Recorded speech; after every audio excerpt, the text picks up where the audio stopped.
ದಿನ ಕಳೆದಂತೆ ಬೇಸಿಗೆಯ ಬಿಸಿಲು ಕಾವೇರುತ್ತಿದೆ. ಅದಕ್ಕೂ ಮಿಗಿಲಾಗಿ ಚುನಾವಣಾ ಪ್ರಚಾರದ ಕಾವು ಕೂಡ ಏರತೊಡಗಿದೆ.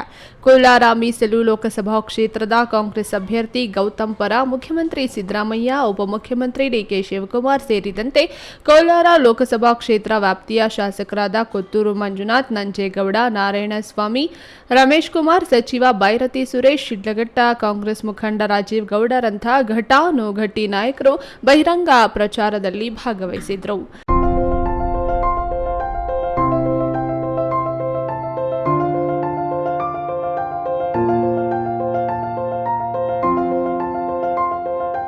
ಮೂಡಣಬಾಗಿಲು ಕುರುಡುಮಳೆಯ ವಿನಾಯಕನ ದೇವಾಲಯದಲ್ಲಿ ಪೂಜೆ ಸಲ್ಲಿಸಿ ಬಹಿರಂಗ ಪ್ರಚಾರಕ್ಕೆ ಅಧಿಕೃತ ಚಾಲನೆ ನೀಡಿ ಮುಳಬಾಗಿಲು ನಗರದಲ್ಲಿನ ಅಂಬೇಡ್ಕರ್ ಪ್ರತಿಮೆಗೆ ಮಾಲಾರ್ಪಣೆ ಮಾಡಿ ಅಲ್ಲಿಂದ ಬಹಿರಂಗ ಪ್ರಚಾರವನ್ನು ಆರಂಭಿಸಲಾಯಿತು.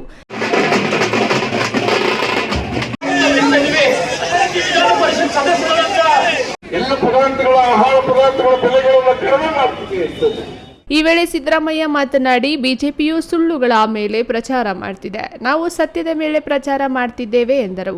ಅಭಿವೃದ್ಧಿ ಪರ ನಾವು, ಜಾತಿ ಧರ್ಮ ಎಂದು ಸಮಾಜದಲ್ಲಿ ಕೋಮು ಸಮಸ್ಯೆಯನ್ನ ಸೃಷ್ಟಿಸುತ್ತಿರುವುದು ಬಿಜೆಪಿ ಎಂದರು.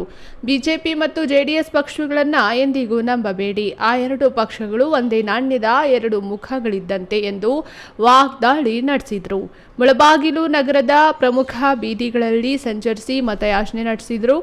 ಅಭ್ಯರ್ಥಿ ಗೌತಮ್ ಅವರೊಂದಿಗೆ ಶಿಡ್ಲಘಟ್ಟದ ರಾಜೀವ್ ಗೌಡ ಅವರು ಮತಯಾಚನೆ ಮಾಡಿ ಶಿಡ್ಲಘಟ್ಟ ವಿಧಾನಸಭಾ ಕ್ಷೇತ್ರದಲ್ಲಿ ಅತಿ ಹೆಚ್ಚು ಮತಗಳನ್ನು ಕೊಡಿಸುವುದಾಗಿ ಭರವಸೆ ನೀಡಿದರು.